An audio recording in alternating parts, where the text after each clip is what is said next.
Yo quiero dejar con ustedes a Jorge Navarrete. Como mencioné, Jorge es socio del estudio Río Izquierdo Abogados y comentarista del mundo político. Así que Jorge, muy buenos días y gracias por estar con nosotros. Bueno, muy buenos días. Muchas gracias por la invitación. Quisiera aprovechar los próximos minutos para básicamente hacer tres provocaciones que contribuyen a la reflexión que está haciendo ICARE y ojalá puedan animar también la conversación que tendremos después. La primera parte por reconocer un hecho obvio, y es que el país ha elegido al presidente más joven de su historia. Lo hace con un número de votos y con un índice de participación bien inédito, marcando un punto de inflexión, no solamente en términos ideológicos, sino también generacionales, de lo que venía observándose en la trayectoria de los últimos 30 años.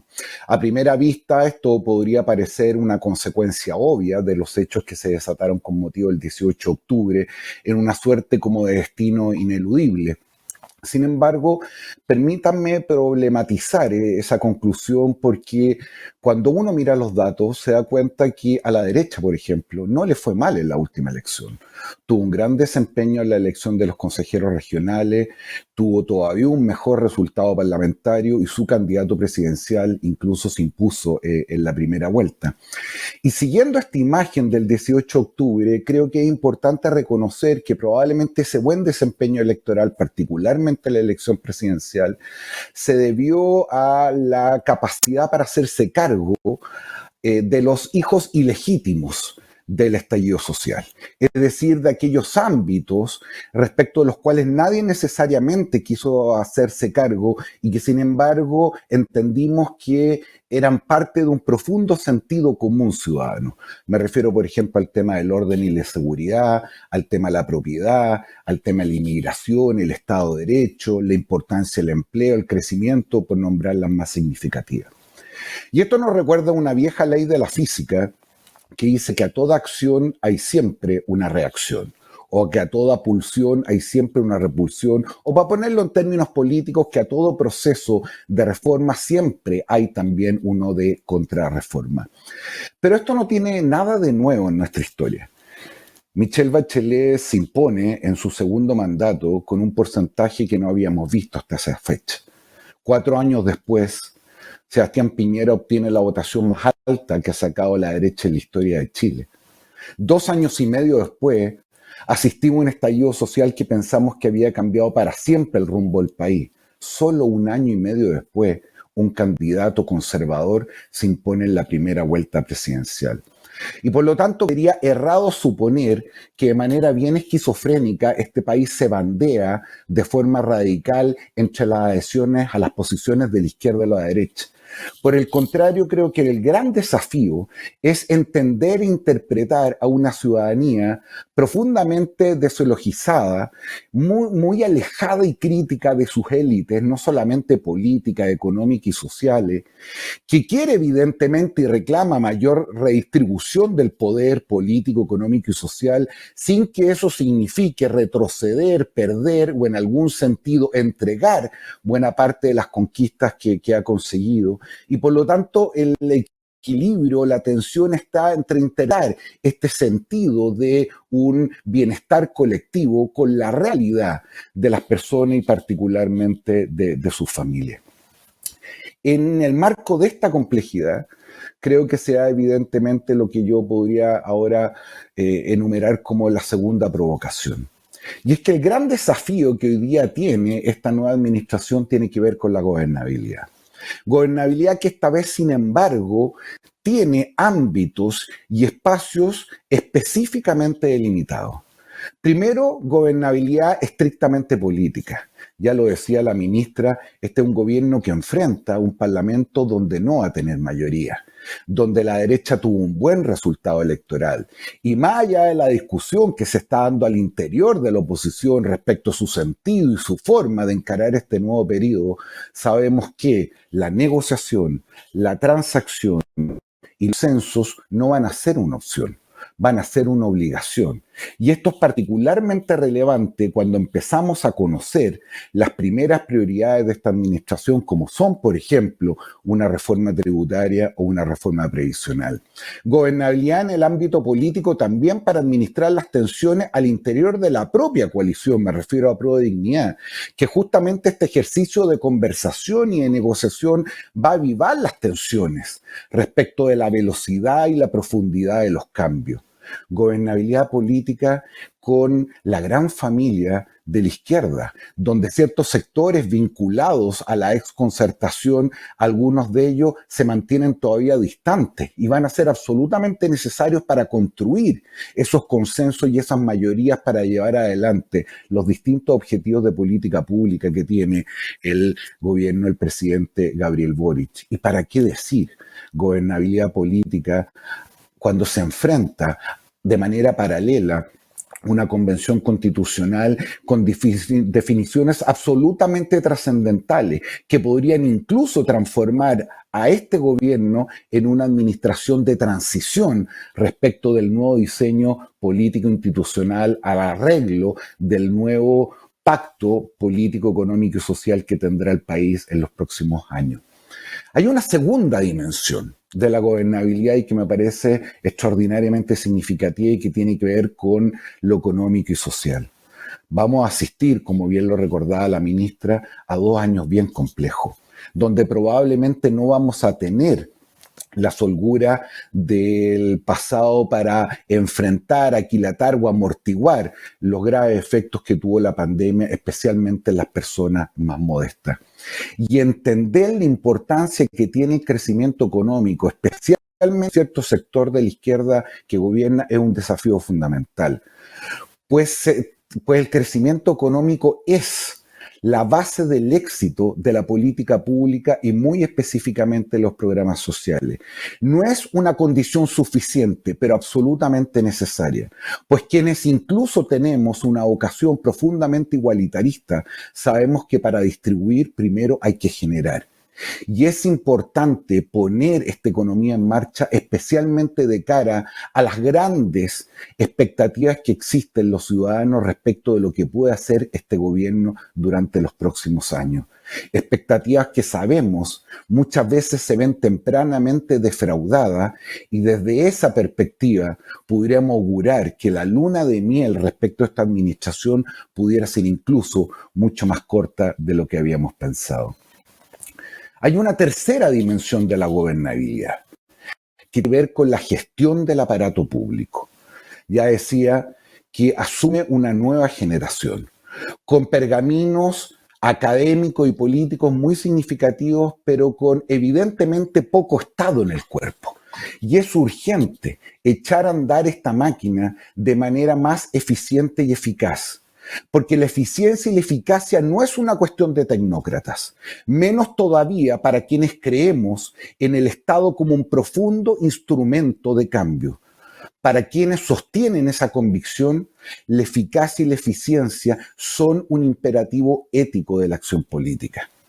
Y nosotros estamos constatando cómo nuestro Estado está haciendo agua en muchas materias. Y en una de ellas, la más importante, quizás su razón de existir, la fundante y la esencial, que tiene que ver con dar seguridad a los miembros de la comunidad política, es la cuarta dimensión de esta gobernabilidad y que ha sido motivo de desvelo para muchos de nosotros. Porque no solamente me refiero a la violencia de lo que está ocurriendo en la macrozona sur a propósito del conflicto mapuche.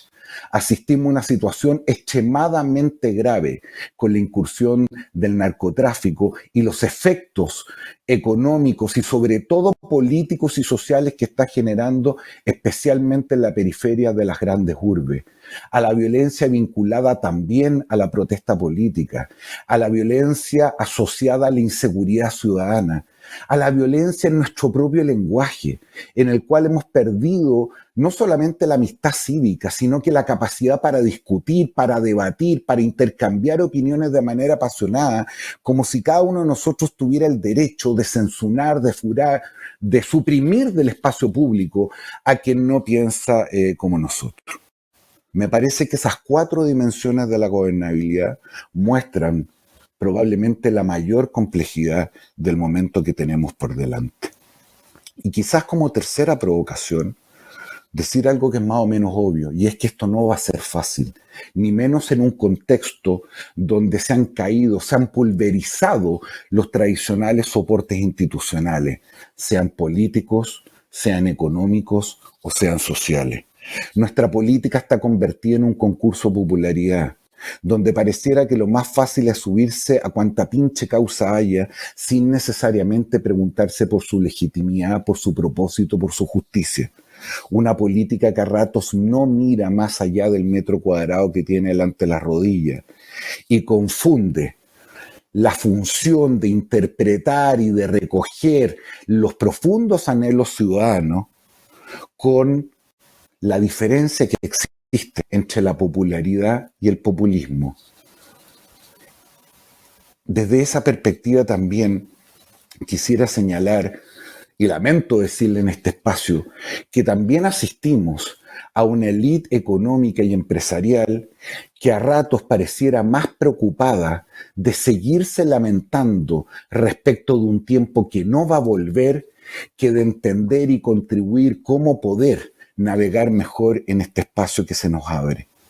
Y en el marco también de una ciudadanía que, más allá de todas las características que anteriormente describí, asistimos a una profunda fractura, a una tensión del punto de vista generacional, donde no hay puentes, donde no hay entendimientos propios, donde no hay un diálogo que permita comprender las diferencias de diagnóstico, de anhelo y de prioridades que se marcan de manera bien gravitante y muy importante en lo que podríamos llamar esta lucha generacional.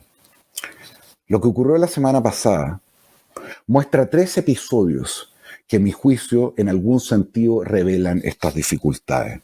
Uno fue protagonizado por la propia ministra del Interior, que tan gentilmente nos acompaña hoy día en un accidentado viaje a la comuna de Temulculcuy. En ese sector, lo que la ministra protagonizó fue un acto de amedrentamiento y de intento de sabotaje respecto de los objetivos de la política pública, sobre los cuales esperamos este gobierno pueda insistir y perseverar. Pero simbólicamente, lo que vimos esa noche en televisión tuvo un impacto relevante. Cuando retrocedía la comitiva presidencial, no solamente retrocedían las autoridades, los funcionarios policiales, retrocedía la posibilidad del diálogo, retrocedía el Estado de Chile. Un segundo episodio de la semana pasada muestra nuevamente este simbolismo y que tiene que ver con este absurdo debate que se da al interior de la oposición, que quizás como nunca tuvo la oportunidad de fortalecer de manera institucional sus posibilidades en el Congreso y particularmente el Senado, y sin embargo se embarca en una discusión espuria, llena de pequeñeces, que a rato nos recuerda que la política tiene menos que ver con Marx y más que ver con Freud, desechando la posibilidad de generar un contrapeso institucional a la luz del propio mandato popular y del resultado político que se le había dado al Senado. El simbolismo respecto de la fragmentación, respecto de la incapacidad de gobernabilidad que hay en ese sector, fue particularmente patente. Y un tercer episodio, diría yo, y que tiene que ver con alguna de las cosas que nos ha planteado Hernán, fue el bochorno de una de las comisiones más importantes del debate constitucional, cuyos miembros terminan incluso masivamente votando en contra en el Pleno de las propias propuestas que se había hecho en el marco de la comisión. Y digo que esto tiene un efecto simbólico muy significativo porque, más allá de las normas, esa comisión tiene que ver quizás con el corazón de lo que hay detrás de la decisión del proceso constitucional, que no fue otro que darnos una nueva distribución del poder político, un nuevo orden que permitiera recuperar, fortalecer nuestras instituciones y así intentar encontrar esta legitimidad extraviada. Estos 3 episodios no solamente tuvieron una carga simbólica muy significativa, sino que los tuvieron un mínimo común denominador, que a mi modesto modo de entender tiene que ver con el desdén a la complejidad. Y si yo tuviera que titular de alguna manera esta provocación para efectos de la conversación y el debate que se está teniendo en ICARE, es que lo que viene por delante, el gran desafío, nuestra mayor dificultad y probablemente el principal objetivo, justamente tiene que ver con gobernar la complejidad. Muchas gracias por la paciencia de haberme escuchado. Muchas gracias, Jorge, por la síntesis que has hecho y por la provocación que nos has dejado en varios puntos que son tan significativos y que van a marcar lo que va a ser este año 2022.